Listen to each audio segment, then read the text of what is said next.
podcast is intended for mature audiences.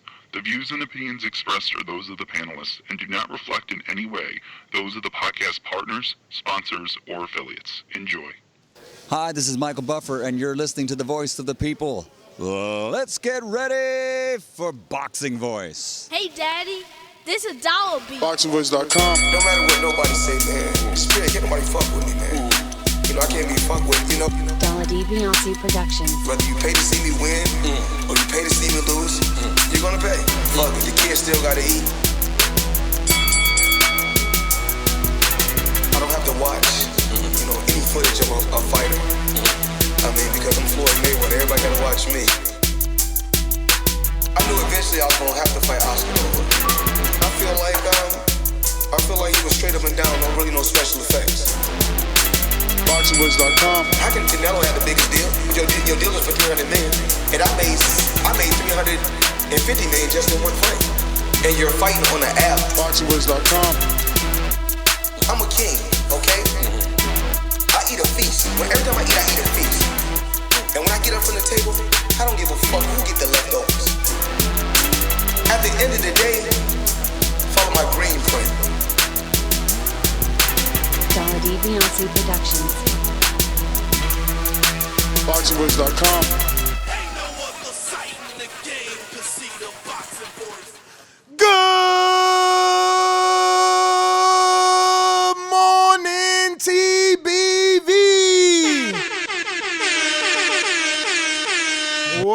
What up, and good morning to everyone out there rocking out with us. We are back with another one. It is Tuesday morning. TBV is back, and we're going to be discussing Terence Bud Crawford. He did an interview with our good friend Brian Custer. If you haven't already subscribed to Brian Custer's podcast, head on over to youtube.com/The Last Stand podcast, where you can catch this entire interview fully and get a peek into Terence Bud Crawford's, state of mind and learn a little bit more about him. I think it was a fantastic interview, so shout out first and foremost to Brian Custer for being able to get Terence on, video and have him do this interview and be able to give us so much to talk about. So much that we're going to talk Terence Crawford back to back. You know what I mean? Drake style, back to back. So you can join us on Overtime for, all the negatives in the interview, right? We'll discuss the good things he said here on youtube.com/The Boxing Voice. So if you haven't already subscribed, please subscribe. We just got to 600. We're at 114,600, so we only need another 400 to finally get to 115,000. So you can help us by telling a friend to tell a friend. And when you subscribe, don't forget to hit that notification bell so you can get the notifications every time we go live. And if you're a Patreon family member, you should be doing that on Patreon as well, as we post there so much. We did a 3-hour and 21-minute Untitled last night with topics from all our patrons from around the world. So head on over there and check that out. Plus, we got an episode of Overtime that was done over there as well. And we will be back with Overtime today. And let me just pull up the title of today's Overtime. Looks like it's going to be Overtime with TBV, Terence Crawford lies. Kelbra could be undefeated? And secondary topic, don't buy black. Yeah.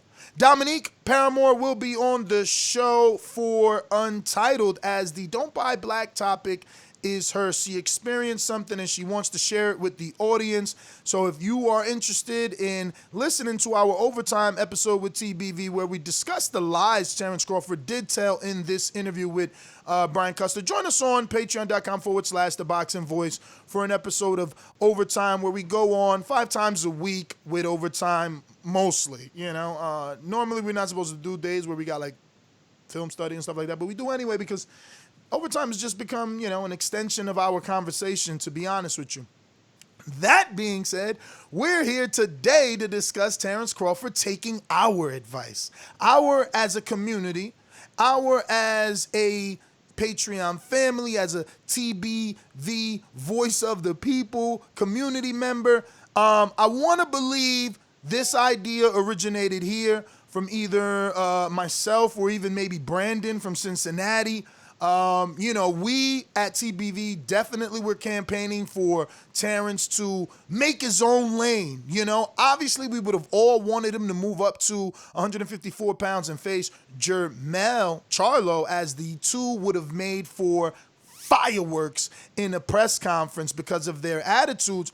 But in a world where Crawford doesn't have the opponents that he wants, I think Patrick Teixeira is a wonderful option to continue to prove his pound-for-pound status. He is a 3-belt division champion. He's unified. He's undisputed.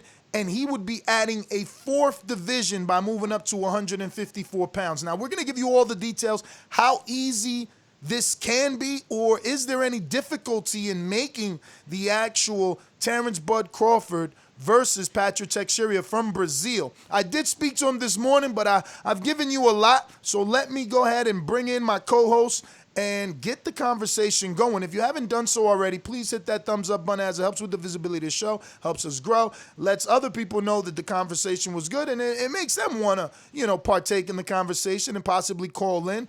Let me head on out to Corpus Christi, Texas. Mario Monguilla, one of these. It's me, Mario. What up, fellas? Chilling. Woke up pretty decent after I'd say modest, untitled time last night. A little over 3 hours, but it was very, very fun to rock out with y'all. I had a great time. I thought it was a great show. But yeah, let's kick this one off. What up, Doomy?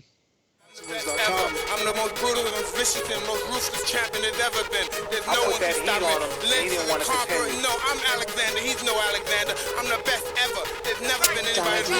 I'm Sonny Liston. I'm Jack Dempsey. There's no one like me. I'm from Nairclaw. There's no one that can match. Cheers.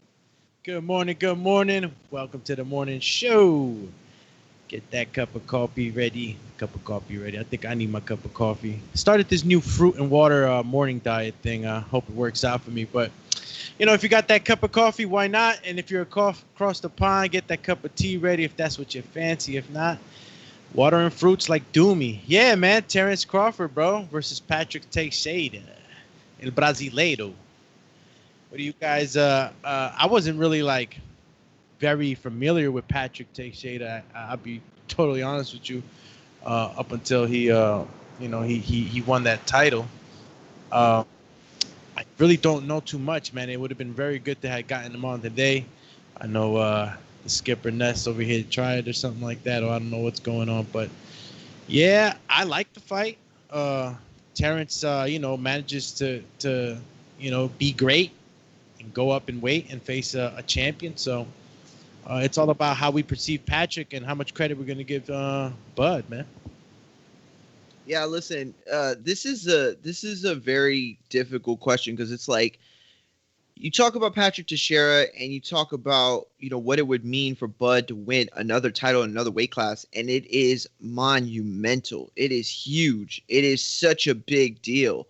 That said, where does the fight fit in his plans? Because, if you heard the audio, then you know that he is prepared to sit out the rest of the year. So, where does that fight stand? Where does that fight sit? How long would it take to get done? And, does it become one of his big fights that takes away from a possible welterweight big fight? That's my worry. No. I mean, absolutely not. He has nothing on the docket. If you heard the audio, there is, I guess, a very interesting piece of information that he might have let out the bag, but I don't know how solid that is, and everyone wants that person. So it becomes a thing of, do you get picked? That being said, outside of that, I don't see what else is out there for him. I mean, clearly put, when he was asked top 5 welterweights, he mentioned himself and 5 PBC welterweights. He didn't, he added everyone from across the street. You know what I mean? So there is nothing bigger than across the street or moving up. You know, you garner attention. That's what it's all about. You get that attention, you get that extra belt, you continue to build your legacy, create your own path. And I think Teixeira is beatable. He was beat before. He had a tough fight with Adames. You know, I've told you guys, Google, you know, Terence Crawford has sparring with Carlos Adames in Gleason's gym where, you know, he's handling Carlos Adames very easily. Now, I know sparring is sparring, but I doubt Bomac and the team with Crawford are afraid of a guy like Teixeira, especially when they were already doing their thing with a guy like, you know, Carlos Adames. But it looks like we got Dominique Palermo on the line. Good morning. What's going on, Dominique? Good morning. I'm mad. Why you mad? Tell them why you mad.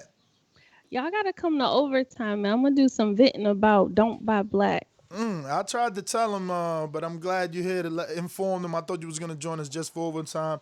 Yeah, I let them know. Don't Buy Black is Dominique's part of overtime, and obviously she's going through something and ready to vent. So definitely join us on patreon.com/The Boxing Voice at 10:45 a.m. Eastern. So you can hear Dominique vent, and you can hear me tell you all the little white lies that Terence Bud Crawford told in his interview with Brian Custer. But right now, we'll look to the positives, things that he did say. I actually have the timestamp for anybody that wants to hear the audio. Basically, Crawford tells Brian Custer, I believe at 20 minutes and where we got this at? Let me see. It's like 20:27. And, you know, he says that he is willing to fight Patrick, which is new to me. That's why, to me, it's big news, because when we were saying it, he was saying, no, I don't want to move up. I'm not going to fight at 54. Why do I got to fight out of my division? But now I guess things have changed and he's willing. I guess, monkey wrench in the scenario is now Patrick has signed a extension with Golden Boy. Do you feel that changes anything? Remember, this was an interim title that Patrick faced Carlos Adames. You know, he beat Carlos Adames in an upset, and then he was elevated to full champion for somebody else. Jaime vacated, you know, and Patrick was elevated, and then Golden Boy signed them, and now they got them a champion. But Patrick is in a purse bid that he is already settled, and the fight was scheduled for, I believe, April 22 or 25th versus Brian Castellano, the dude that faced Islandri Lara and ended up in a draw, but some thought he beat Lara. Castellano used to be the WBA regular champ, but obviously something happened with him and Soro and some sort of legal situation where, you know, that belt was lost as well. So I know it's a little sticky, tangled web, but Bob Arum has been doing business with everyone. Do you think that he can get a Terence Crawford, who's, remember, he's been a long-lasting and defending WBO champion for multiple divisions. Technically all he has to do is call Paco and say, look, I'm the WBO champ. I was your WBO champ in 2 other divisions. I'm ready to move up and challenge your WBO champ in the following, in the next division. And he should be granted a shot like Billy Joe, like Canelo, like others that have used that WBO rule. What do you guys think, though? Can we get this one done? Golden Boy Top Rank. Absolutely. Why not? Yeah, I think that it can get done, and I don't think that it's a bad thing that he, got the extension. The announcement of the extension was back in February, and Bob has been doing business with everyone. Bob has been playing nice with everyone, and the fights with Golden Boy seemingly have not been difficult to make. And I think a lot of times that we get caught up in the older feuds with Golden Boy and Top Rank and the Cold War as it was. And, that was a dark history for boxing in a lot of ways, and we didn't get a lot of the fights that we could have gotten had those two companies been working together. But I just feel like ultimately it is an easier fight to make. And just because it's an easier fight to make, does that make it necessarily the right move? I like the fight. I do. I think it's a great fight. But ultimately, does it settle the age-long question that, guys like Ness, and there are plenty of him, like Ness, who feel like he's yet to fight somebody who gives him that commercial recognition.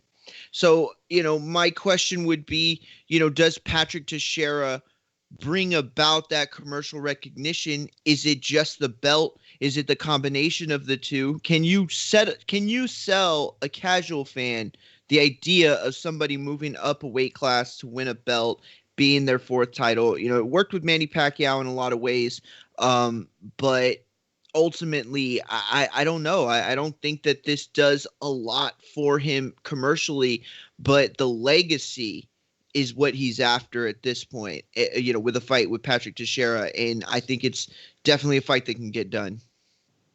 Yeah, I agree. And I feel like, anytime somebody moves up, it's a casual thing. Like, casuals are going to be into that because it's provocative. You know what I mean?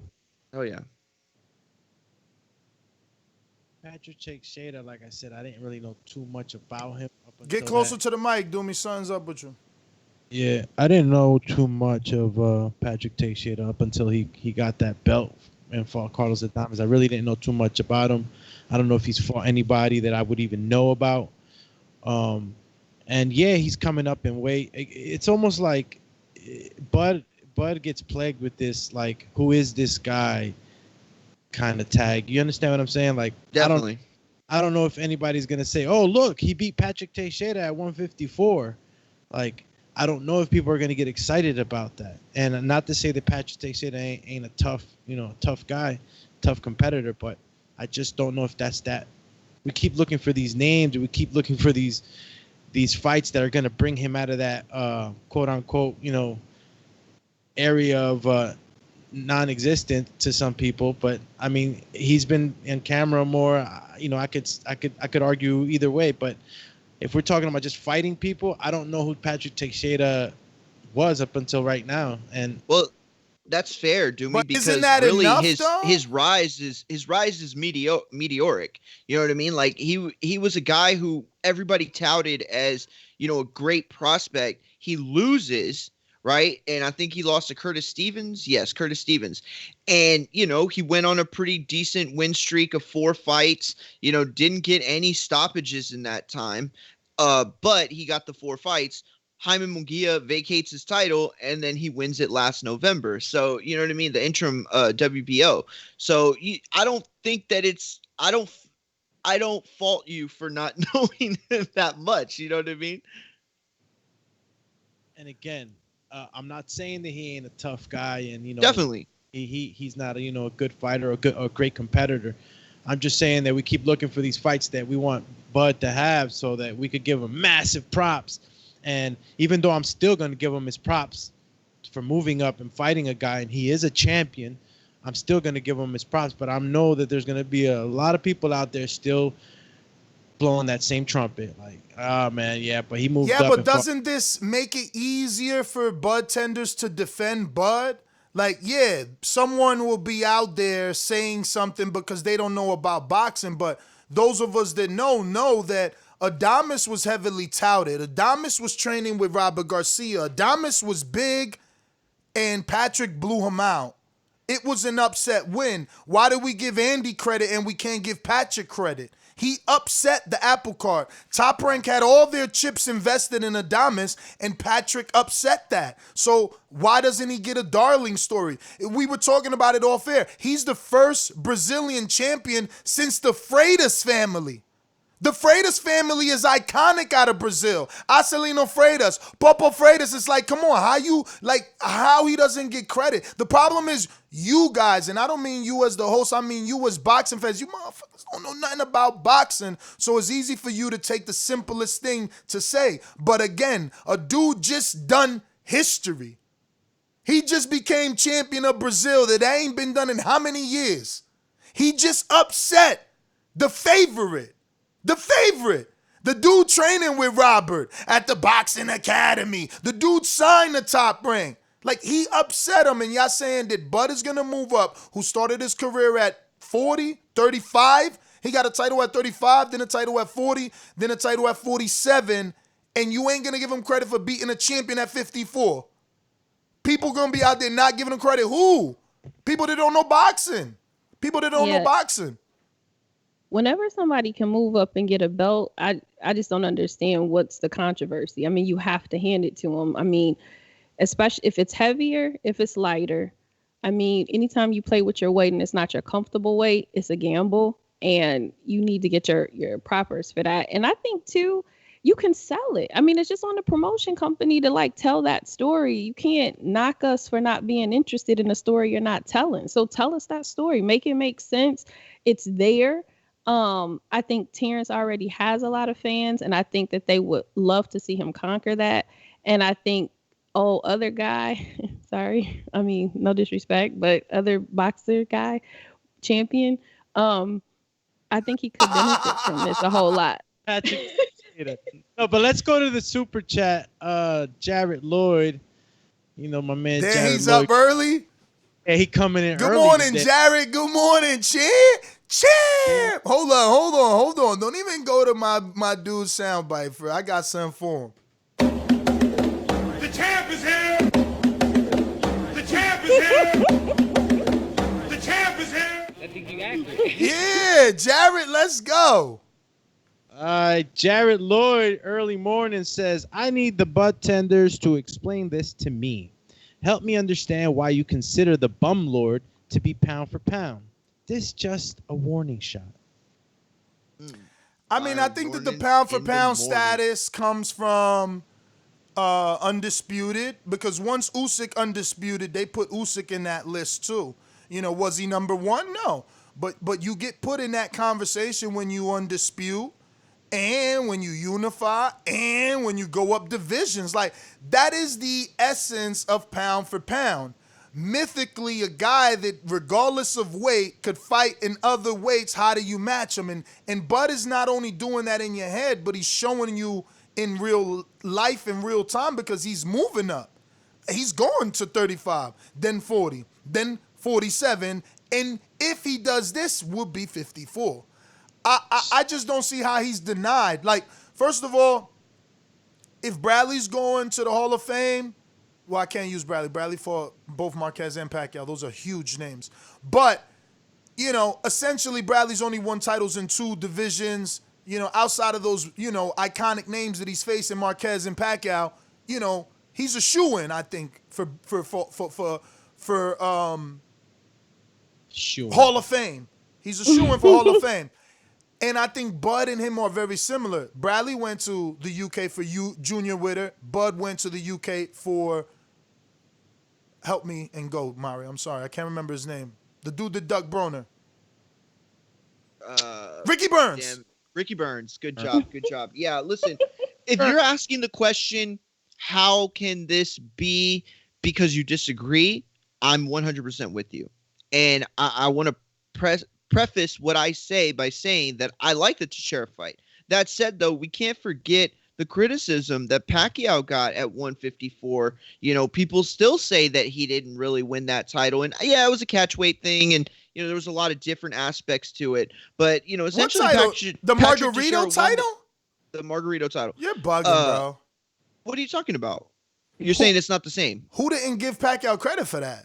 Oh, I mean, tons tons of people. Again, not good boxing fans. Remember, we were just talking Pacquiao Triple G, and that's the cornerstone of my argument.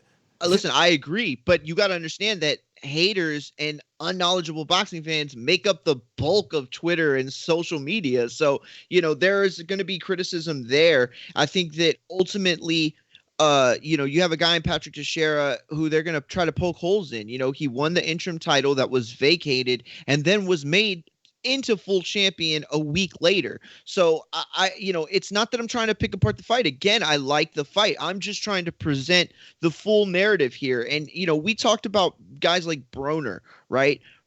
Making a fight with Terence Crawford. And you can talk about two guys at the opposite end of the spectrums. Here you have a darling, like you called him, in Teixeira, right? A guy who has won the title, fought Carlos Adames, did it against the odds.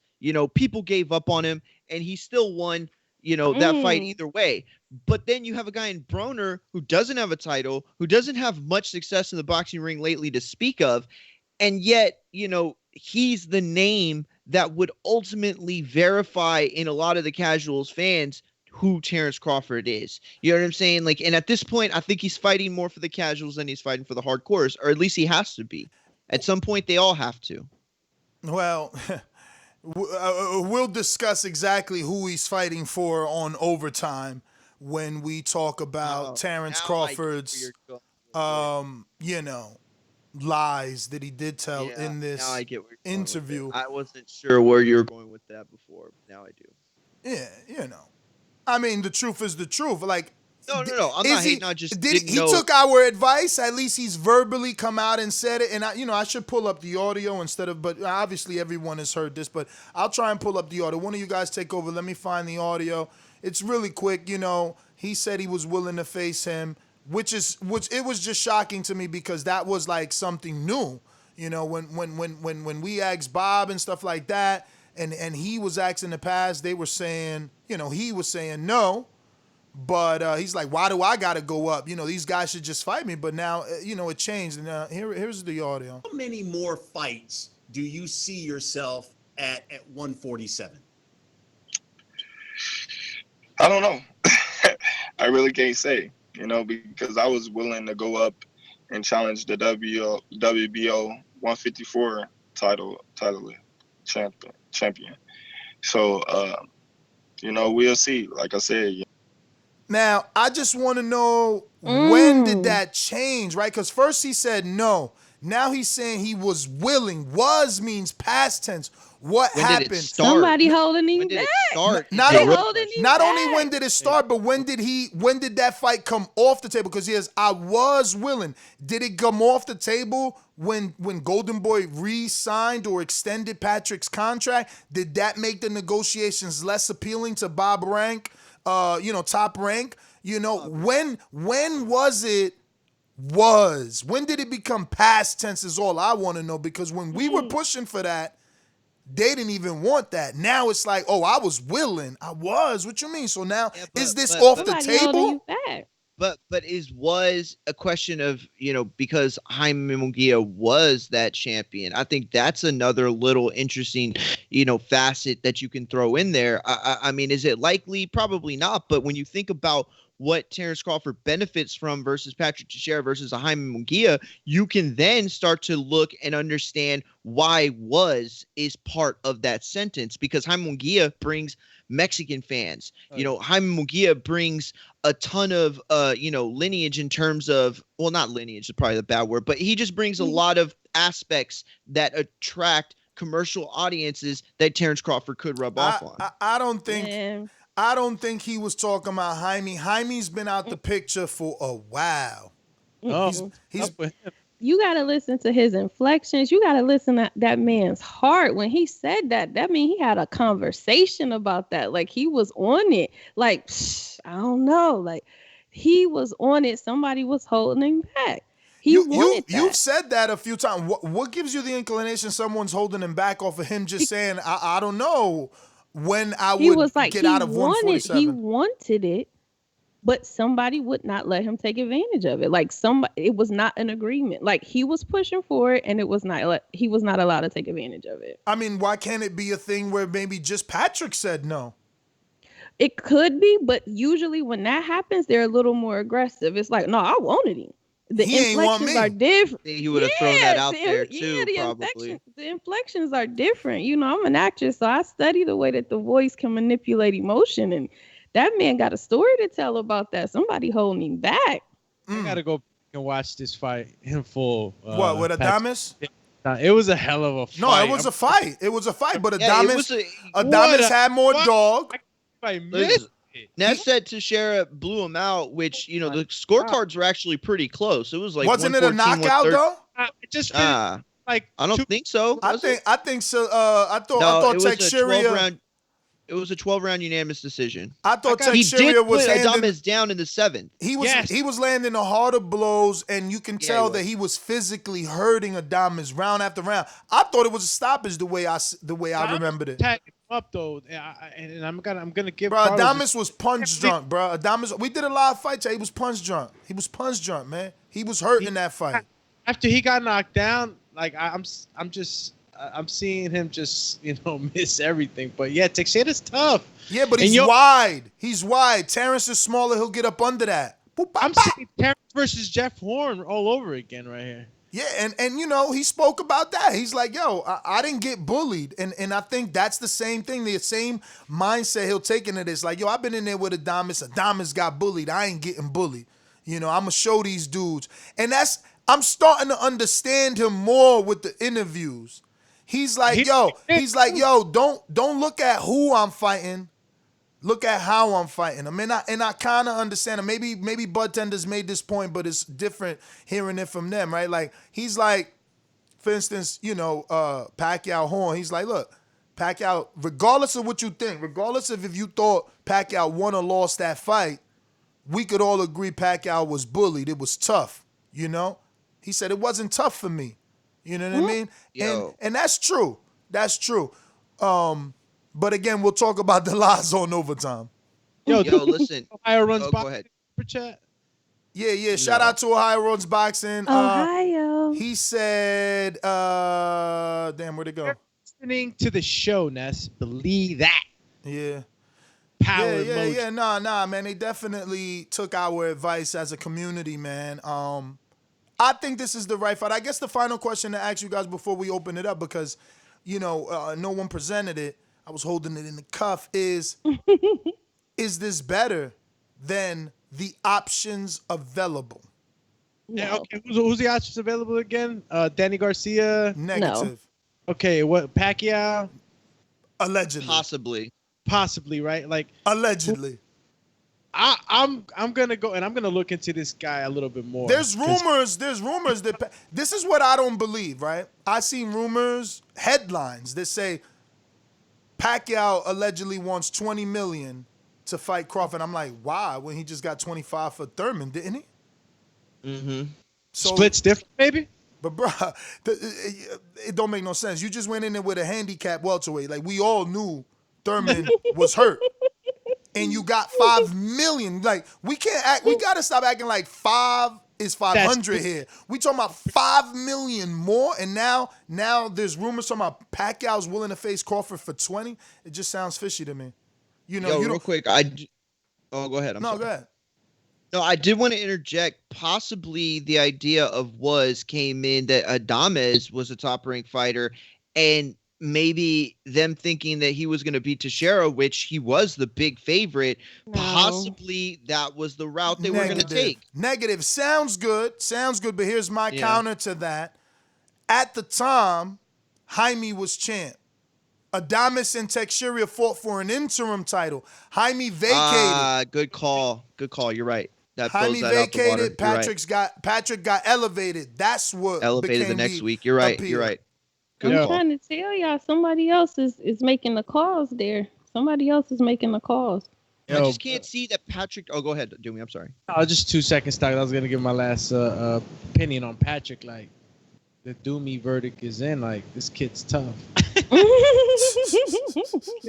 Yo, and that's what I'm saying. If you a real boxing fan, you know Adames was tough. Was Adames technically unproven? Yes, but they proved themselves with each other. You need that. A great fight. You need that sometimes. It's no different than me every show saying I gave Diego Chavez credit when he lost to Thurman. The way you lose shows me what you got. Now I want to see you in with someone else. He showed inside work. He showed slickness. He showed pivot. His face was all bloodied up. He showed grit. Like, this is gonna be a tough. They don't have to tell that story. Listen, gonna be a tough fight for Terence, man. And this, he's hungry. He fought like I don't think it's a tough fight for Terence. First of all, Terence is a better. I don't think so either. He's got a better IQ. He can switch from southpaw to orthodox. When I say tough, obviously the IQ, I'm gonna give it to my man Terence, but tough in being that he's not gonna go out easy. You're gonna have to really hurt him. Oh, got you. Yeah, you're gonna have to hurt him. Yeah, in that sense, it is a tough fight. It is, and you know, Teixeira will be there, and he'll throw punches, and he'll stand there. My whole thing is like, you go back to the Adames fight, and you know, I remember it fairly well. I think I saw it a couple times. I think they showed it on ESPN the other night too. Actually, might have been a while back. And so what I remember about the fight was, you know, Carlos Adames was there to be hit a lot of the times, and he tried to fight fire with fire. You know, there were no times in that fight that I remember clearly Carlos Adames trying to adjust. He started to fight Patrick Teixeira's fight, and I don't think Crawford does that. While I do agree with Doomy in the sense that it's a tough out, I don't think that Bud is in any danger of losing this fight. Now, and I shouldn't say that because it's a 154 opponent, but I don't know. I don't know. Like, why isn't that going to be tough if he's moving up in weight? I mean, excuse me. You add 10 pounds on me, and I feel like I'm floating like a bubble. Like I can't. Like I do not move the same. So I just don't understand. Even if, like, how do you add 10 pounds and not be effective? Well, they're gonna, you know, they got the scientists, man. They got the experience. I mean, they've been working with Terence since he was a kid. They know the body. They're gonna get him up there the right way, especially in his caliber. You know, he's a champ, so they're gonna have. Yeah, but there is some type of adjustment, right? That you can't, especially if most of your fights were at a certain weight. But you're sparring, and if you're sparring heavier guys already, you know, you're getting the feel for the heavier. Terence spars heavier guys. Is nothing to him. So it's a matter of how he receives the punches, you know. Well, yeah, and then like the weight on the body, I'm more so talking about like how he's gonna move.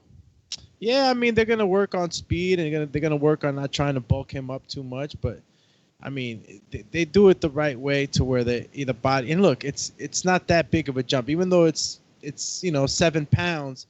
It's not like he's going up like Canelo did, you know what I'm saying? All 2 weight divisions, you know, he's going one weight, and he's going up against a guy that, fair enough, he's a tough competitor in my eyes, right? But you know, he just got there, so. You know, but he's gonna rehydrate bigger too. Definitely. Yeah, and I don't know if that works out. Free hydration. Well, I'll put it like this, okay? I agree with you, Dominique. It is a very difficult task for any and most fighters. But I just look at Terence Crawford in being in a league of his own.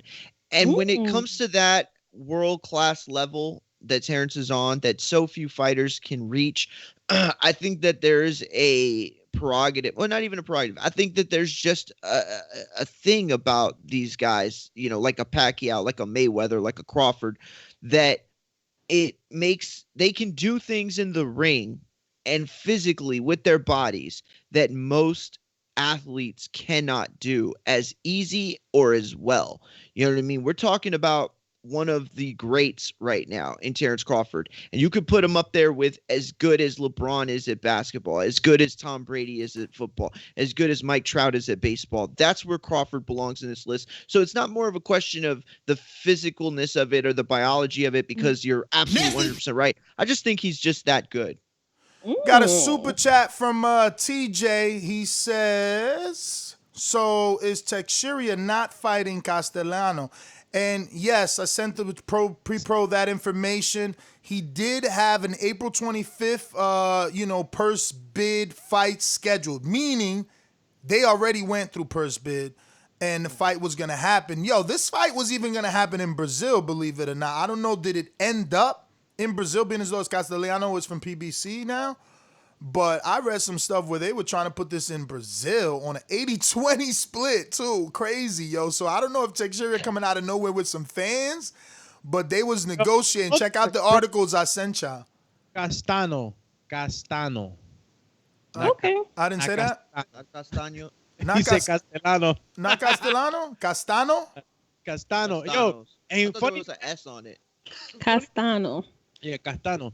Funny you mentioned that though, Ness, because you saying that he might. He in Brazil, UFC does numbers in Brazil. When they throw their Brazil events, they do numbers. They go out for their combat sports. They support their guys. Yeah.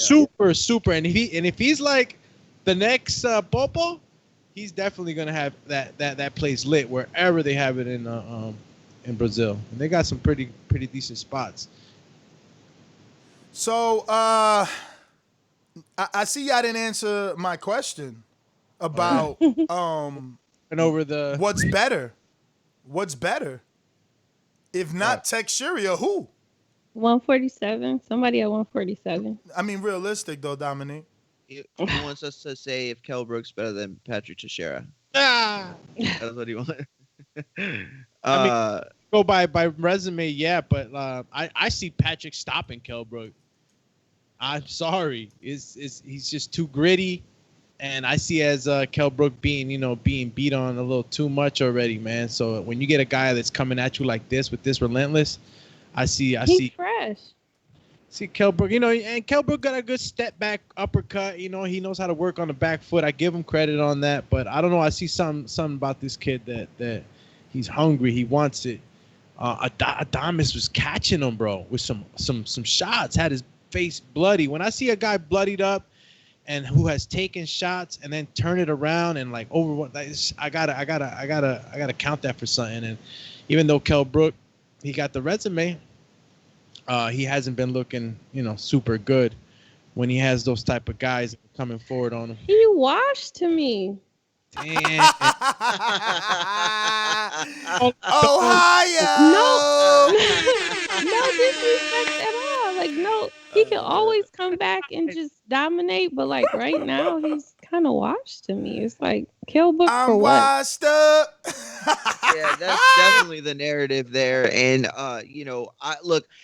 I can't call it, man. I really don't know who would, I don't know what Crawford could take from either guy. I mean, I know what he would take. 154, he'd take a title belt, and it would be a huge deal for him to win another belt in another weight class.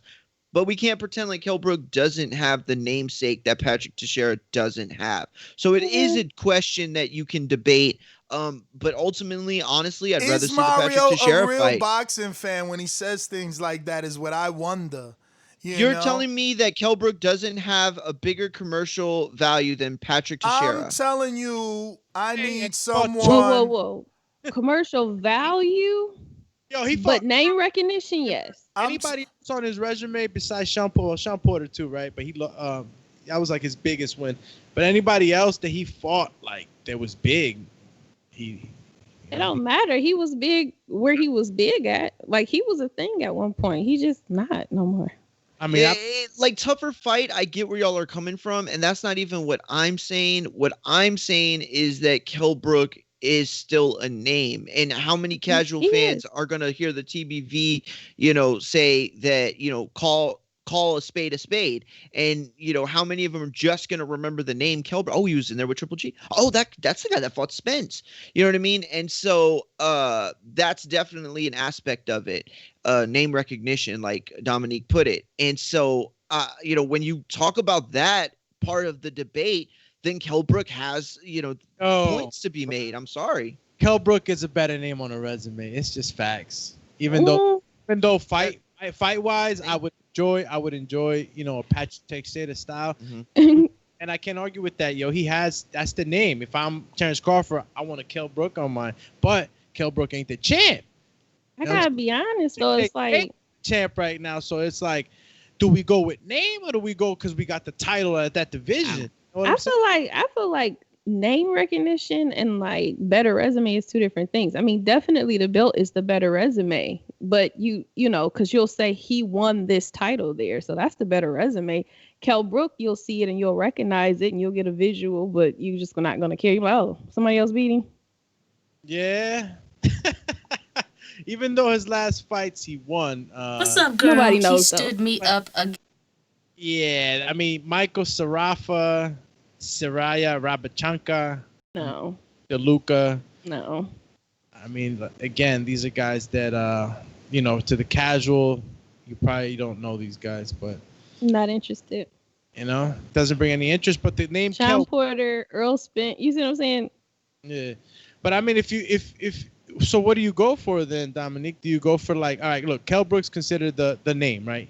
Mm-hmm. Compared to Patrick. So do I go for a name that I can say, okay, I beat this guy, a former champ, or Olympic? I think he medaled at the Olympics, so he has all that behind him. So you get that when you beat him, right? Or do I chase the title at another weight division, which still gives me that, I went up. It still gives me the glory. But then again, Patrick Teixeira, he ain't really a proven fighter on the resume. So it's that's a good question. And to me, I think you can make both options work. But if you do the Kell Brook option, I think it's the less impactful. But if you did do it, you would have to tell it from Kell Brook's perspective, right? It would have to be, look, Kell Brook is washed, but he's not about to be washed after he faced Crawford. And then for the other one, it's about Terence. It's about him stepping up and him getting all the builds everywhere around him, and I just think that the latter was just more provocative. So what you're saying is you go the Kell Brook route, we got to build him up a little more. We got to absolutely. We got to remind people who he is. We know his name, but we don't know who he is. It's like Mary had a little lamb. We know she had a little lamb, but what else do we know about her that excites us? It's the same thing. We know the name, we know the story, whatever. How do you make this exciting for me again, right? And Mario, are we talking about a fight at 147 or at 154? 154. Kell Brook, man, honestly, I think that 154 is a dangerous. Yeah, in order for him to get the most credit out of it, it's got to be above 147. But I don't know that Kell Brook does. I don't know if Terence doesn't make him come down. Yeah, at least to some degree. You know what I mean? Of course. He's like the seaside. He has to bend to everything that Terence Crawford wants. Definitely. You kidding? But then at the same time, you could say the same with Patrick Teixeira, despite the fact that he has a belt. It's one of 5 belts in the division, and he's definitely the lowest hanging fruit. I think we can all agree on that. And so I think that ultimately you look at a Kell Brook, and that's a name that is going to catch eyes in 5-10 years. You're going to look down Crawford's resume and say, oh, he fought, so-and-so. Oh, look, yeah, he fought, Gamboa. Oh, look, Kell Brook. Yeah, there he fought Kell Brook. As versus a Patrick Teixeira, I don't know if he has that same, oomph without having to say, well, he won the belt, that night. So I'm sorry. Go ahead. No, go ahead. I do change my whole perspective on what fight is better if you change up the weight on me. If you give me a 147-pound Kell Brook, I'm thinking he's gonna get done up. I mean, you give me a 154-pounder, he's healthier, he looks good, he feels strong. Good call. It makes me feel a little different, because then I compare it to a matchup between Patrick Teixeira and Kell Brooks, and I'm thinking in my mind, knowing what I know from what fighters bring to the ring, Kell Brook will be the slicker guy, man, through experience, through somewhat of an experience under the lights. Yawn. So I don't know. That'd be a tough one, man. That'd be a tough one. I mean, if it's at 154, I'd go Kell Brook route, and damn, man, he needs a title, right? Go for the belt. You want my thoughts? Go for the belt. Y'all want my thoughts? Yeah, go ahead. Amen, champ.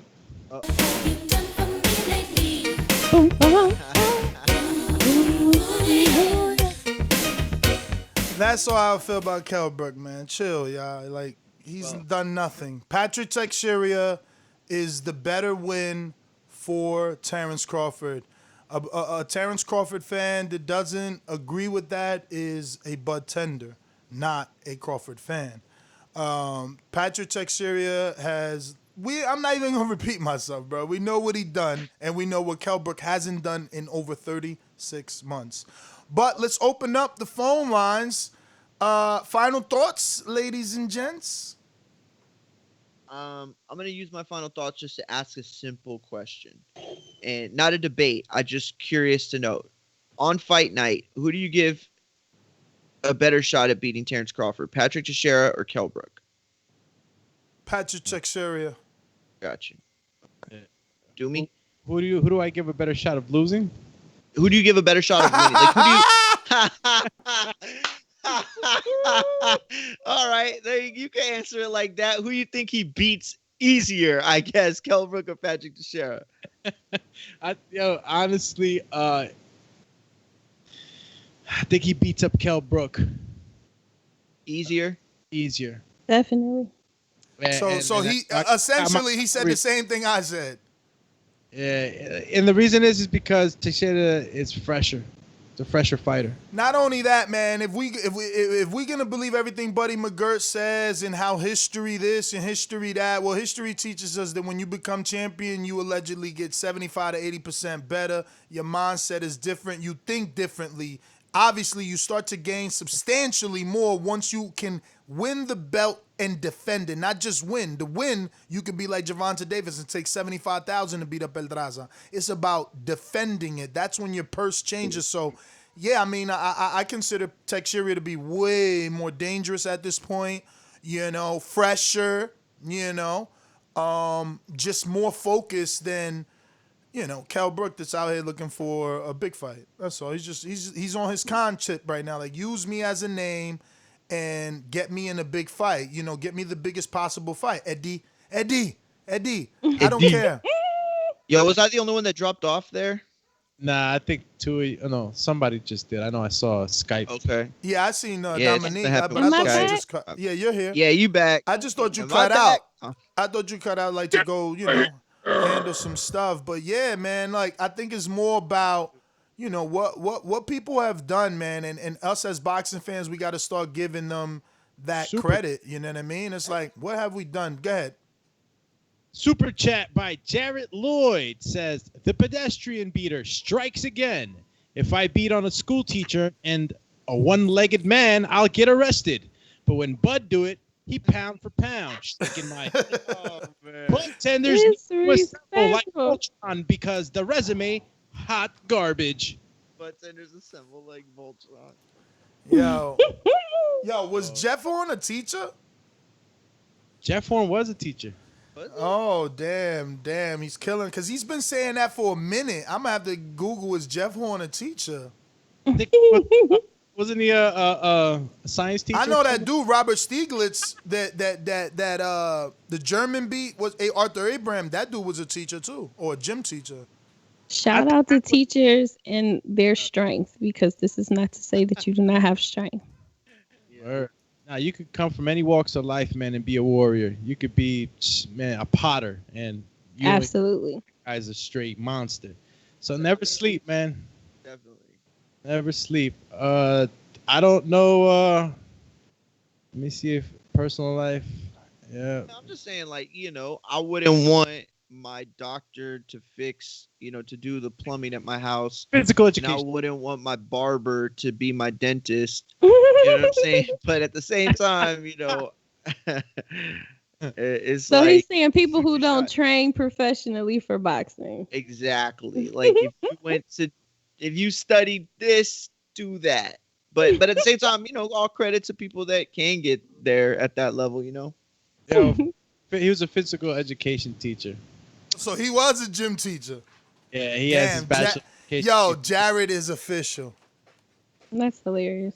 Yeah, shout out to Jeff Horn, man, teaching the kids how to rock out. No, overachiever, right?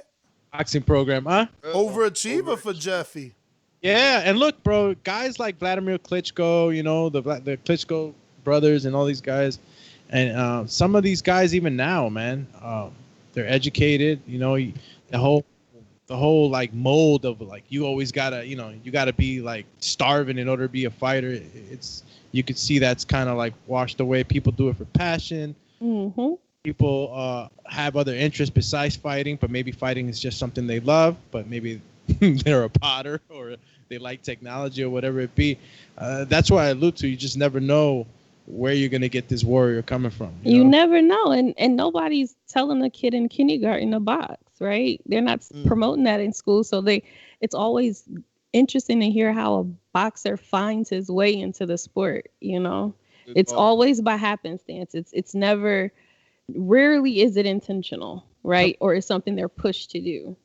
Some guys start late. Good point, because Deontay Wilder, he was one of the guys who's considered to start late. Oh, absolutely. I mean, and you can find a good boxing coach in your neighborhood gym. That's the other thing. Like, there are a lot of good coaches in free community programs, and you can just walk into a gym and they can see something in you and say, hey, put these gloves on. Yeah. And then you become Jeff I'm Horn and fight stalling a for little titles. bit because Patrick finished training, so I think he's gonna come on. But he said, yeah. Then I hit him up, and he didn't answer, so I want to jab him right now. But yeah, it'd be good to hear his thoughts on that. I know he got the Castellano. He speaks English, or do you want to translate? Of course not. He speaks Brazil.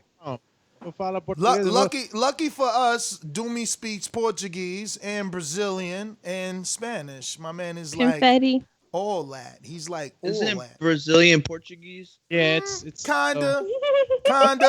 Changes a little bit dialect. Yeah, it's different. It's Portuguese like, and Spanish are kind of similar, though. No. kind of again. Spanish. You can find similarities in all those languages. Yeah, I remember watching The Godfather as a kid and hearing Spanish words, and I was like, "Yo, that's Spanish." All right, so we're gonna just keep our schedule, open it up. If he hits me back, he hits me back. Yeah, because if he hits me with the fast Brazil, I'm hit. You hit? I'm gonna have to. If he comes on tomorrow, at least I'll brush up a little bit, just to But I'll do it. I'll do my best. Remember to rate us 5 stars on iTunes. These calls are brought to you by El Camino Electrical Services, experts in electric vehicle charging stations. For consultations and turnkey installation, visit us at elcaminoelectricalservices.com. Caesar, Las Vegas, what up?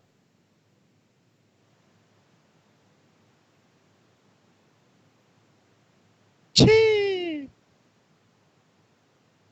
Trey in the Bay.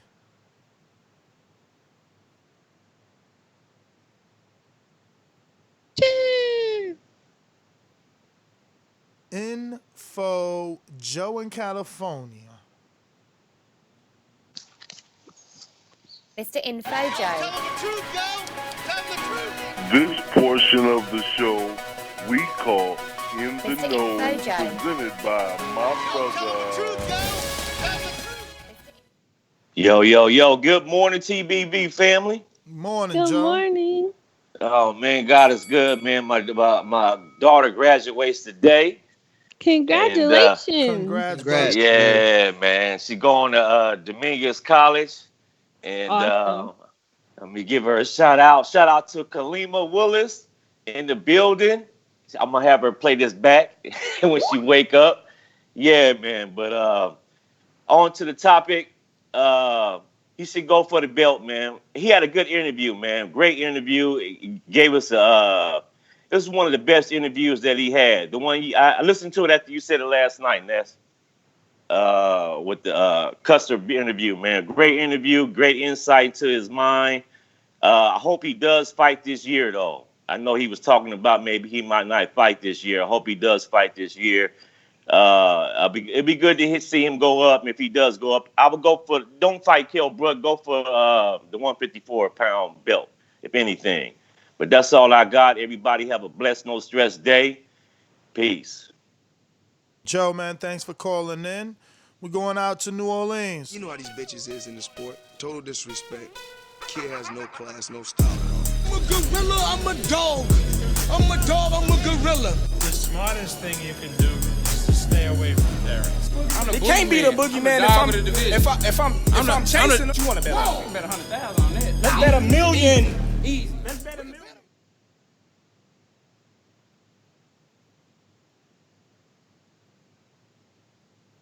Chee. So he dropped off. JT, are you available before I play the intro? Yeah, we can run it. All right. So interesting that you come across like a nice guy, but you're really a piece of shit. Hey, that comment. No, that was a piece of fuck you. That was a piece of shit. You know, Rob, we're doing live TV. Man, I don't care. What you gonna do about it? I'll kill this mother. Why do you have to talk like that? Well, I'm talking to you the way I want to talk to you. You have a problem? Turn off your station. I'm the best ever. Yeah, good morning, yo. What's Buenos going on? dias. Yo, I just realized how dirty your intro is. Thank you for ruining us every single time. Wow. He said like 80 curses in one day, and then he said, talk to you the way I want. Yeah, but it got beeping into it, so it's not like you really saying the curse words. And that's the first time you really listen to it. Yo, I just didn't realize how many it was. I'm like, oh, okay. It was like every single but you know, whatever. Go ahead. What's up? Good morning. Spidey sense has Good been morning, up man. lately since that YouTube, man. Just telling you. Yeah. Oh yeah, damn. I don't really got too much on the topic. I had just got on, but of course, just listening. Uh, I just like I said, I was just walking through the house, just listening to it. So I really don't got too much on it. So I'm just listening, I supporting the mean, channel like always. would you like Terence to move up to 54 and fight Patrick Teixeira for that WBO belt? Of course, I wouldn't mind seeing him move up. I thought I would have wanted him to see him fight Jamel Charlo. So of Yeah, I course, want I that wouldn't too. mind seeing him fight that guy for that belt. I mean, I would see him beating him. We don't know the guy, of course, but we'll just see. Yeah, definitely I'll let him see move up and take that fight. All right, brother. Well, let me get to looking like Stone Bone, Colorado. What up? What up? What up? What's good? Hey, like I don't know, y'all might not listen to the interview, but he said it does nothing for him to fight Kell Brook at 54. I know you might just say, "Oh, it's a better Kell Brook," but Kell Brook ain't the champion. My job ain't to say, "Let me give you an advantage and move up and fight for nothing." I'm gonna defend my title. If you want it, come get it. And the Teixeira would have been a good fight. I would have preferred the Charlo over the Teixeira. I don't think who is besides Adamas, and most people didn't even know Adamas. Only reason we know him because of Robert Garcia. Like, who has Teixeira fought? So it's not like no nobody but Curtis Stevenson, who he lost to on. Said what? What was that? I said I don't know nothing about Patrick and the guys on his resume except Curtis Stevenson, the guy he lost to. He lost to Curtis. Was that Yeah, early on yeah. or something? Or Curtis TKO. Curtis knocked him out when Golden Boy first signed him. oh man. Okay, I do. Okay, I Yeah, do but you remember know Curtis got power, man. Curtis got power. Curtis is he. I think Bud beats him easily. I like the interview, man. I like to get a little mindset to see what he's thinking. And I like how he put it out there that it's not that Kell Brook is some great fight. He said that's the least of the fights that I would want to take. But when they asked him who has accomplished more between Ugas and Brook, and he was like, shit, Ugas, the same way y'all say that Kell Brook lost to Golovkin and Earl. Oh, we gonna discuss those lies on Patreon. Don't you worry about it. I'm glad you heard it in its entirety, because so did I. He definitely was talking a lot of lies there, man. There's just a lot of lies, but I chose to focus on the positive, and that's him saying that he'd be willing to fight, this person at 54, rather than, the lies that we'll address on overtime, man. You know what I mean? Because I'm still trying to land that interview, man. So, if he gonna hear this, somebody sent it to him illegally or he signed up. But yeah, man, let's get to Brandon, Cincinnati, Ohio.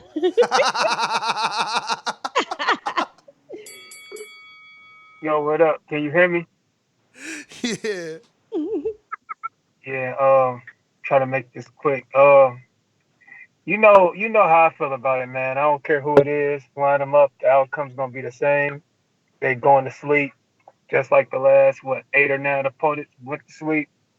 So whether it's Teixeira, Kell Brook, Shawn Porter, Danny Garcia, same thing's gonna happen. So it don't make me no never mind. I would rather see the Teixeira fight.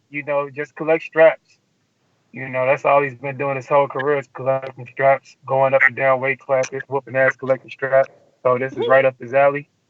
But other than that, To be honest, Ness, you keep saying that Pacquiao. I think that Pacquiao fight is starting to grow some legs, man. I think that fight is a possibility. I mean, I know it hurts your heart because you don't want to see Bud going to destroy him and do what Keith Thurman didn't do and whoop Pacquiao ass, and you don't want Bud to get that glory. So Why the fuck you lying? Why you always lying? What we got? King Born in Brooklyn. What up? Brooklyn, stand Hey, up. yo, Ness, let me tell you something, man. I love my life, and you know, that's one of the best albums Nori ever said. And Ness, this goes out to you. You know, Dominican kids with dreads call him Vasquez. Now, if Bud get that fight with Patrick 154, I want to see that. I think Bud got a lot of opportunities at 154. He got Harrison, he got Jason Rosario, and I saw that picture of him with the fro. Yo, he looked big. He looked big. He looked like he carried the 154. You know what I mean? So I'm telling you, I think that maybe if he can't get nothing at 147, man, go to 154 and be great. You know what I mean? Be great. Get your thing, get your rocks off, bud. I'm with you with that. Now I don't know about that interview, but I can't wait for you to destroy it and, you know, call him out. Peace. You already know. Yeah, man, there's a lot of little tidbits in there, man, that we got to address.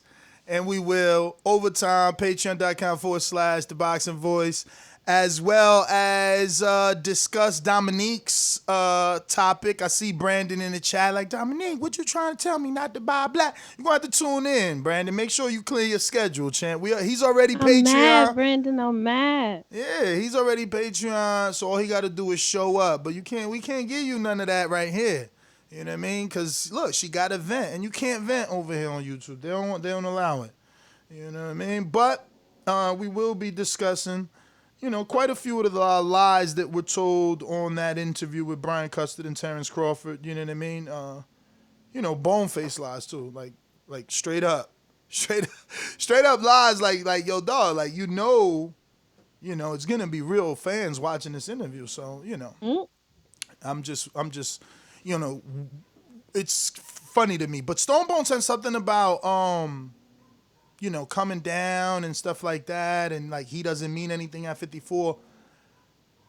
But that's why I've always used the Mayweather blueprint and said, look, Crawford could do what Mayweather did to Cotto.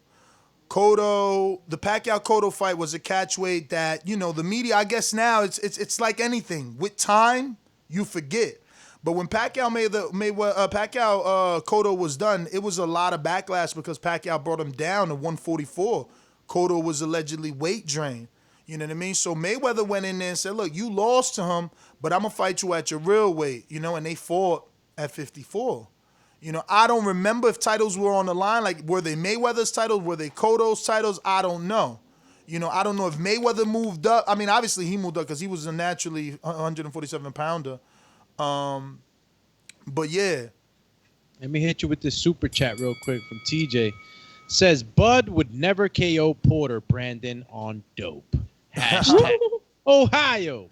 Yeah. Ohio. Every time You have the best Dominique impressions. You gotta say it, Dominique. Salvador Sanchez says, yo, Ness, I can't see overtime. I pay $15 a month, bruh. Yo, try to go straight to the patreon.com and log in and log out or download the app. No, you know what you got to do? This has happened to me the other day, too. Was that Brandon who asked that? That was who was it? Salvador. Oh, Salvador. Okay, yeah, Sal, what you got to do is go to the Patreon, click play on the video on Patreon, the untitled video. Click play, and then there's a little thing at the bottom, and it says go to YouTube. Now, I'm not talking about the link. I'm talking about on the video. You click that, and it'll go to YouTube so you can, you know, see the chat and everything. Because the same thing happened to me. I don't remember what video it was. It's actually happened a couple times where I try to click on the link, and it says offline. Like it says live, off air, or offline, something like that. Also, sometimes when you can't see it, it means you got to check your card, whatever payment method that you have. It could be a possibility that it didn't charge you, so you're not open for this month. May have to enter your information again. Yeah, you got to make sure your card is updated or whatever. Maybe I don't know, but just check out the card and definitely do what Mario said. And also the first thing I said, which is going to the website, logging in there, and logging out and re-logging in. That usually frees things up. But yeah, I think that's everybody. We got a bunch of people on Blog Talk, but they have not pressed one, so everybody's just listening. We're going to go ahead and cut out and be back at 10:45 overtime on patreon.com/The Boxing Voice, where Dominique is obviously going to, vent, and we're also going to dissect that Brian Custer interview with Terence Crawford and just point out some of the, what I believe to be bone-faced lies. And then we'll go from there, you know what I mean? Join us. Peace. And that's GTO, Instagram, and Twitter. At Martin McGee on Twitter, at Martin McGee on Instagram. Peace. At Miss Bougie Boxing, MSBOUGIE Boxing. And you can catch me on IG, Alex_Doomsday_LAINEZ. Same handle on TikTok. Twitter's AlexHonestTBB. Don't forget to hit that notification bell so that you know we're going live. Going live in the morning. We'll be going live later for the film study. We'll be going live basically every day. So make sure you got that notification bell on. For our YouTube family, we going OT at 10:45, man. We know we'd love to have you over, man. If you want to support us, give us a cup of coffee, maybe a sandwich, or that pizza pie that I keep hailing for, and spend the month with us. And guarantee you'll stick with us. You'll have fun, laugh, burn that time, whether you're at work, whether you're, working out, whatever you're doing, guarantee TBV will bring you that entertainment. So thanks, guys. Real quick, got a last-minute super chat from TJ that says, Ness, we don't like when you say it, Jersey boy. #Ohio. Ohio. Let me get to a few callers. I'm getting to Majid in Orlando. Let me get to J-Mac first, actually. He's available now with service, and then we'll go to you. J-Mac, talk to us.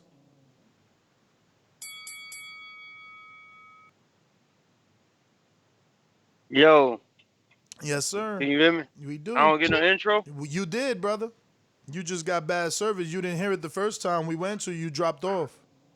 All right, whatever, man. Hey, look, how you as the main hater on here go sit up there and tell a Bud fan how to be a Bud fan? Nobody tell you how to support your Lord and Savior Canelo, man.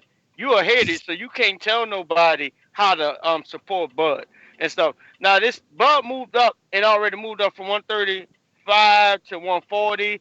Got all the belts and moved up at 147 and beat the guy that beat Pacquiao. That teacher I was talking about earlier, he beat Pacquiao. So, and if he move up to 154 and beat a guy who beat nobody, who biggest loss on his record is Curtis Stevenson, who got knocked out by Triple G, what we gonna be talking about then? So I don't get it. It's like no matter what he do, if you're talking about 147ers who have fought at one division, don't have. All right. I guess he didn't hear us. I don't know what he's talking about, really. What is he trying to say? That Patrick is a bad opponent? I'm literally crying. Why? What is he saying? Patrick is a bad opponent? Say your Lord and Savior. Oh, I mean, Yo, the hate for Canelo is serious, bro. We didn't even bring up Canelo. I mean, that's obsession. He's gonna activate Boomerang. Yeah. Oh man. J-Mac, Boomerang.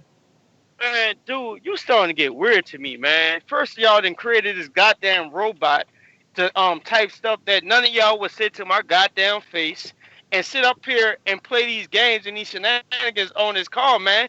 I can support and do how I want to do it. Like I said, nobody tell you how to run your love affair with Canelo Alvarez. But every time Bud do something, as the hater you been consistently hating, how you gonna say what this man shit did when he didn't already did more than most of the fighters still fighting at one weight division? These guys are fighting at welterweight division talking about the side of the street shit that don't even really exist in boxing. All them guys can fight, but except Shawn Porter, who just signed a locked-in deal for PBC, who cannot fight. So Shawn Porter can't be talking about no bum fight no more if he not, because he put himself to where he can't go across the street. Errol Spence Jr. could have been went across the street and fought him. Deontay Wilder just did it. You keep painting your narrative, supporting your fan. Majid, Florida. What up, what up, what up? Everybody need to like. Good morning, good morning. Everybody need to like the video and join Patreon so y'all stop missing out on everything. But this the best way I'm gonna put it with Bud. If he fight that Teixeira or whatever that dude name is next, I mean, that's just going to be, I guess, good for his profile on just having another belt in a weight class. But when it comes to all the people at 154 with belts, that's still PBC. So what he dealing with today, he going to deal with tomorrow, just the extra belt on the accolade. So I just say good luck for his future because I don't believe that none of those fights going to happen. But that's all I got, man. Everybody join Patreon again. All right. Absolutely, champ. We got a super chat from Jarrett Lloyd.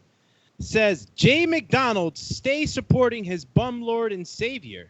He always cries. Someone get him a towel. Well, damn. Jarrett Lloyd with the return.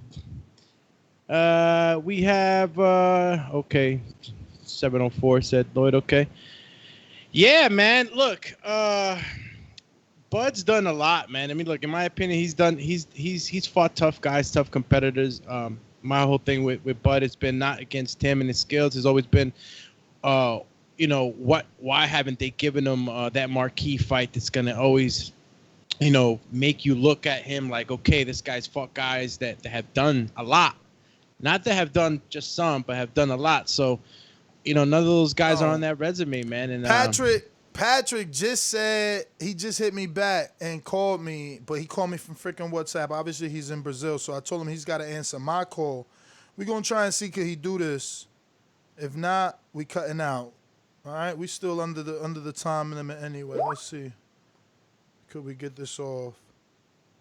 Did you read Jared Lloyd's super chat?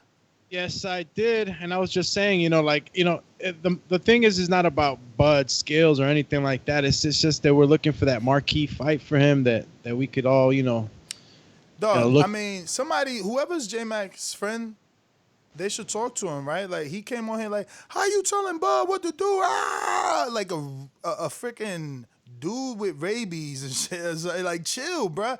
I didn't say anything. We played the audio. He said, we just happy he took our advice. That's it, bro. Like, you got I didn't really get where the shade was coming from. Yeah, we didn't even mention shade. Like, my man is just, I'm telling you, he's so emotional. Like, he literally said what games we playing. Like, he said what he's acting like if it's some conspiracy against him. He said what little games you and Jared Lloyd playing with me on this call. He typing stuff. And it's like, bro, how is him typing words a game and disrespect? He said he's typing stuff that he wouldn't say in my face. So he can't tell you in his face that he doesn't like Terence Crawford and then he calls him a bumler. You gonna hit him because he called Terence a bumler? Bro, you need to really get fucking like a psychiatrist straight up. Anybody that's that emotional over a boxer that you don't even know, there is weirdness happening there. Decatur, Georgia, talk to me. Right then, and 300. Hey, what's happening? Shout out to everybody. Shout out to Baldy. What's happening, Nick? Shout out. How you feeling? No, let me stop. I ain't got that much time. My bad. Hey, real quick, I'm like I forgot who that was that called in. I'm for whoever want to fight Bud. So I would rather a Teixeira because we want to collect belts. No problem. That's really all I got to say. Oh, real quick, hey, J-Mac 4, look, I feel you, bro. I had been there once before, but you gotta realize, bro, you gotta put your Bud goddamn suit on. You feel me? You can't let it. Nets do this. This what Nets do, and it's cool because we need people to do that. You know what I mean? So just stay up, Jay. It's all right, bro. I feel you. I fuck with Bud too, bro. But just be a loyal fan and know that we gonna take on anybody that come through the camp. You did? Y'all stay up, man. I'm out there count. All right, ladies and gentlemen, we do have Patrick Teixeira on real quick. So, Doomy, if you could go ahead and just begin the translation. Obviously, let him know, first and foremost, we appreciate him taking out the time. If he can let us exactly know where he's calling from to help us continue to show the international part of this show. Okay, he's on now? Yes. Obrigado, meu irmão. Patrick, como está? Tudo bem, tudo bem. Tudo bom? Okay, he says everything's fine, you know, he's relaxing. Patrick, você está em o capital? Qual cidade você está? Eu estou em São Paulo. Oh, okay. So he's in São Paulo, Brazil right now.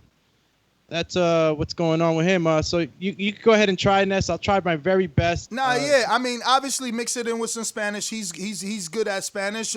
I mean, just ask him. You know, the breaking news is that Terence Crawford came out yesterday. You don't have to be the specific podcast not to ruin it and make it long, you know what I mean? But just let him know. Terence said yesterday that he was willing to face Patrick for his championship.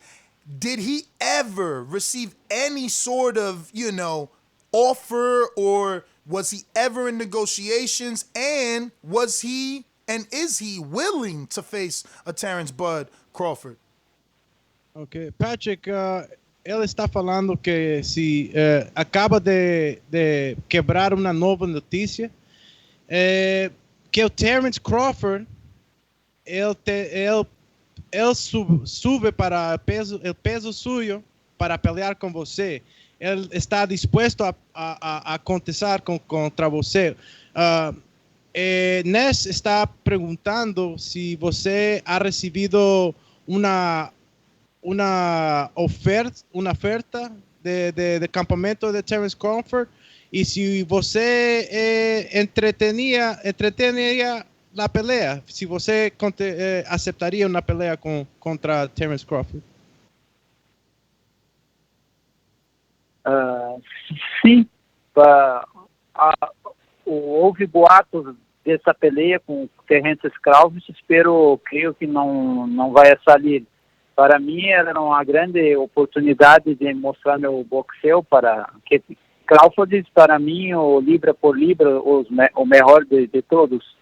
E para mim seria uma grande oportunidade de mostrar meu trabalho para o mundo, não?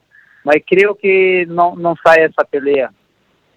Okay, so Patrick says that you know, it'd be a great opportunity for him to, you know, display his skills against a champ like Terence Crawford, who he in his book is like the pound for pound best, but he doesn't feel like the fight will materialize for him. Can you ask him why he doesn't think it'll happen? ¿Por qué você não cree que o pelea pode passar para você? Porque eu tenho uma peleia obrigatória com o número 1 da Organização Mundial de Boxeo, que é Brian Castanho, então eu tenho que pelear com ele primeiro. Okay, so Patrick is saying that he has an obligatory fight with Brian Castano, and that, you know, he has obligations to that fight. That fight would have to happen first.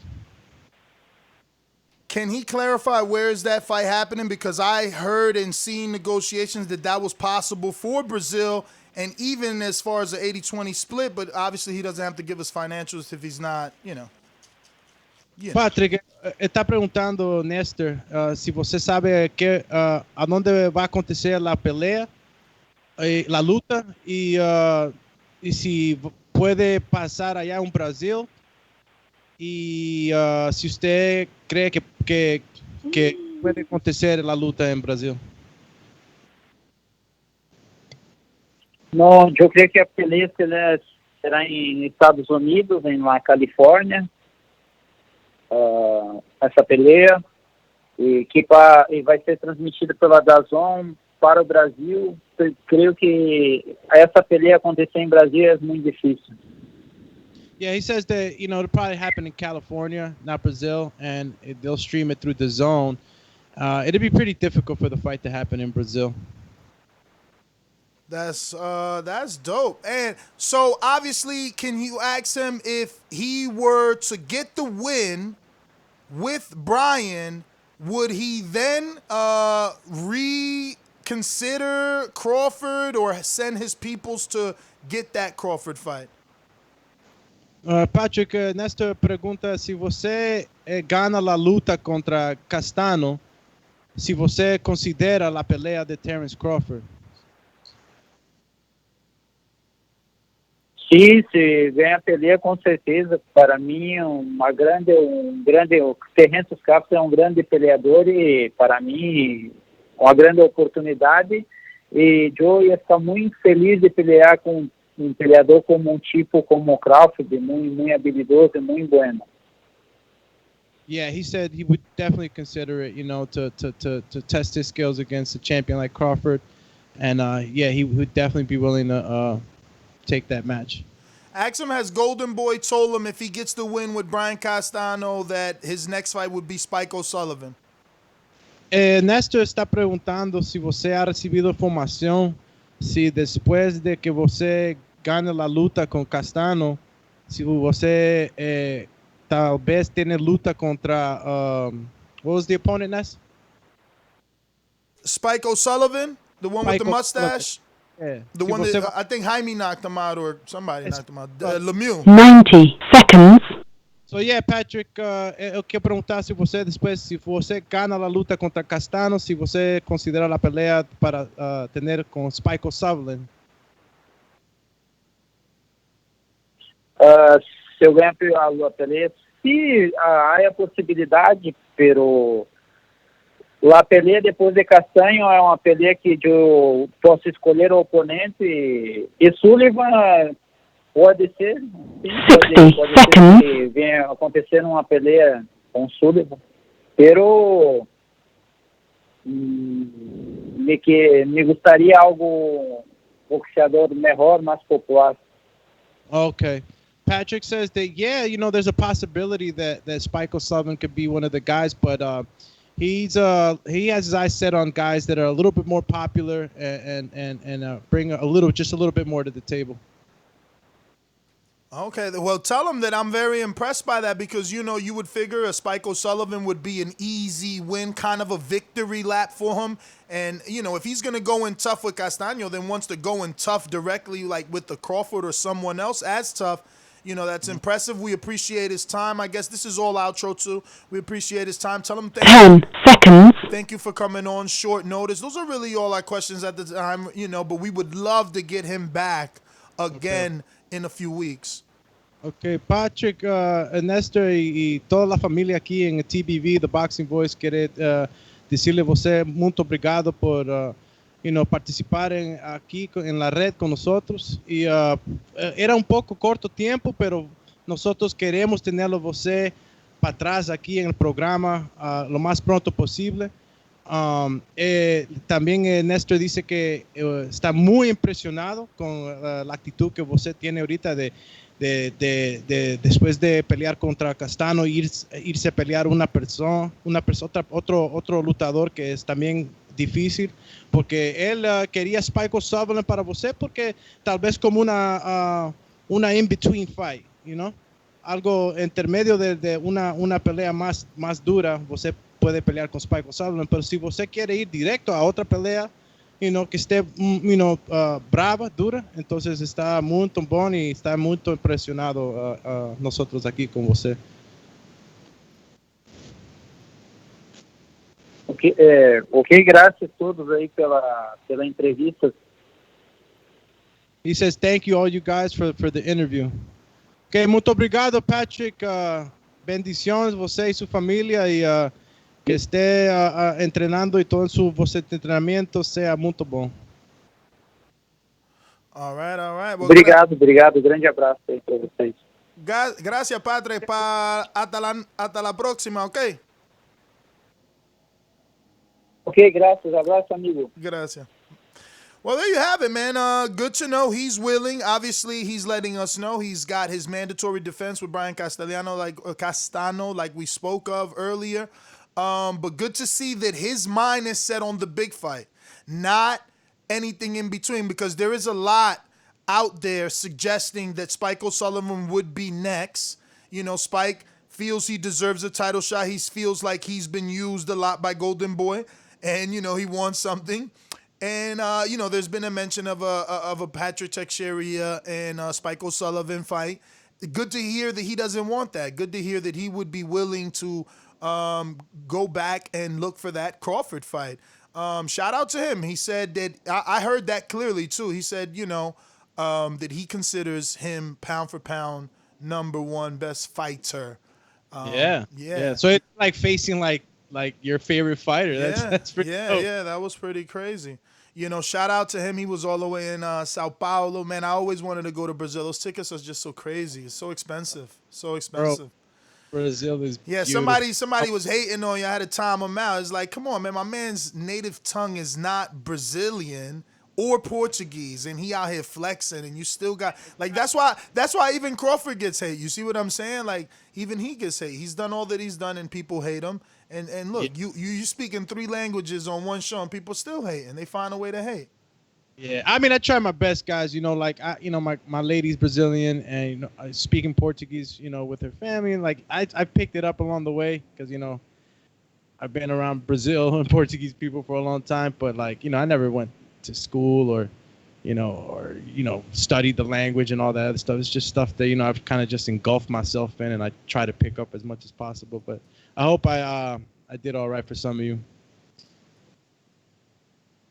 Yeah, man. Well, catch us on Overtime. We are on time, and we'll be on Overtime in about a few minutes. We'll go live there at 10:45.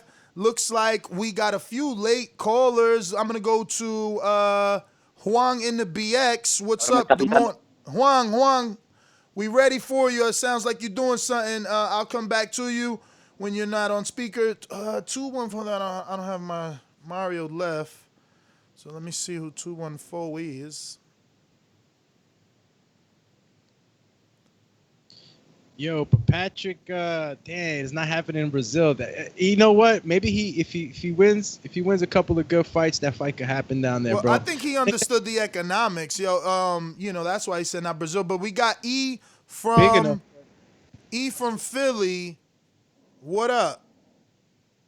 Way of Dallas. Hey, Ness, can you hear me? Cause I'm in the truck, man, coming through Kentucky, heading to Indiana. I'm on the Bluetooth. Can you hear me?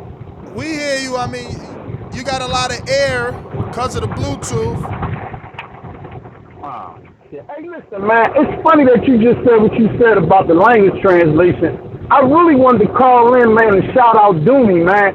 That's some cool stuff he be doing, man. I admire that, man. You bringing the brothers that speak Spanish to the brothers that speak English together, man. Whoever like has something negative to say about that, yo, bro, they unhappy in their life. That's what that is. Nick, that's what I want you to do for me, bro. What up? You got to give me your criteria for how you pick what you think a good fighter is and how you match make and how you give fighters their products, bro. Like, I want to hear it, because I'm going to tell you, I initially used the eye test. Now, in the last 7 years, I've been wrong about 2 fighters. And that's Amiri Mom and Broner. And only because Broner didn't reach his full potential, not because he don't have the skill. But just going off of looking at fighters, I can tell who's a good fighter and who's going to be successful. Because a lot of times when you fight these guys that we don't know, you know what I'm saying? It's not that these guys can't fight. How many guys you know in the neighborhood that was quiet and nobody knew, and somebody tried him and he whipped their behind? Like, sometimes fighters gonna come from other countries or just come up out of somewhere and they can rumble. And sometimes when the guy beat him, we don't give him no credit because it's like, I don't know him, I don't know his name. Because that fight with Takahani that Teofimo had, and then the tall Puerto Rican boy, I can't remember his name, that Devin Haney had, they fights with, they was 2 good fighters, man. And it's always awkward when you got a taller dude fighting a shorter dude. But I want your criteria, man. I want your criteria on how you judge fighters and all that. And I'm going to take it off there, man. Thanks for taking my call, man. Appreciate what y'all do. All right, brother. Appreciate you, man. Thank Well, that we was in the truck right there, man. We was in the truck. I was riding with him out with the window down and shit, but I appreciate you for your kind words, bro. It really means a lot, man. Yo, super chat, man. Super chat from Jared Lord. Oh, Jared got one too? Jared, bud tenders, be emotional like Carl Thomas. Laughing emoji. A wave of estrogen comes in when Jay McDonald's is on the line. Now, R. Jonesy, does this mean Pac-Man negotiations fell through? Oh, yeah. Because he was talking Nah, because he spoke of the Patrick Teixeira fight in the past tense, which means Teixeira had to do the mandatory. Okay. So this doesn't mean that. This is just us realizing that he was willing, and, you know, us also as a community happy that he's listening. You know, this is a fight that he said no to, then all of a sudden he warmed up to. So our voice is powerful when we come together, you know what I mean? You got another one from Jose Alejandrez. Bud all hype. First rounds of his fights before his opponent gasses out. Bradley was scared when Mean Machine was dominating those rounds before gassed. Yo, but Bud said, anyway, man, overtime, yo. Let me see this other call here. Wow, we getting some last minutes. No Mario, so I got to go to the sheet. See who it is. Looking like Boston Jared. What it do? What's up, man? What's going on, man? I came in a little bit late, but all I was going to say is, man, the man name is Teixeira. Teixeira. I was going to say don't call him Teixeira when he called him. But what else was y'all talking about? I came in late. We talking about Patrick versus Crawford. Crawford was willing, and we're just, you know, kind of happy at the fact that this was something that he said no to in the past. And we talked about it here on the show in great lengths. And then now, you know, he's telling Brian Custer that he was willing. And then we contacted Patrick, and Patrick said, you know, that there was some communication, but, you know, unfortunately that fight had died out because he has to fight Brian Castano. All right.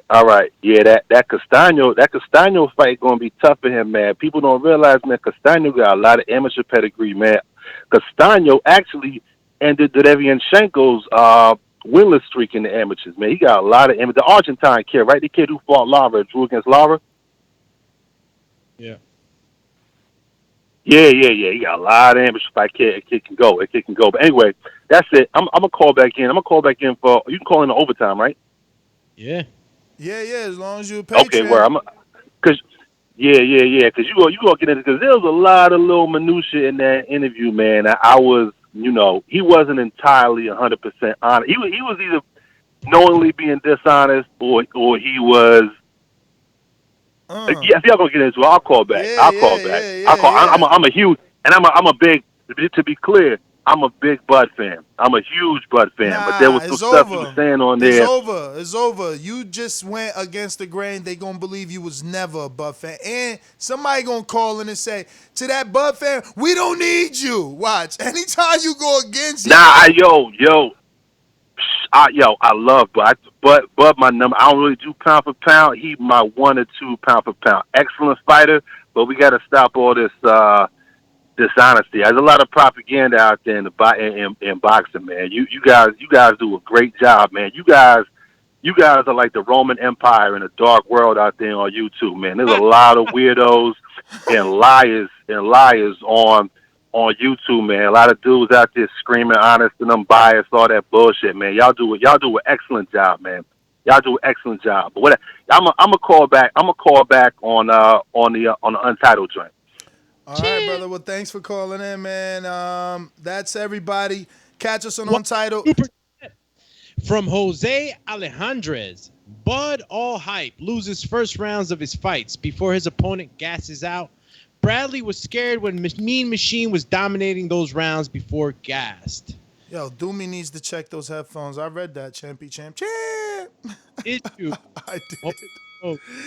I did. Never saw Jose Alejandrez. Yeah, I saw that. Shout out those young hundreds. All right. All right, we're done this time for real. Peace.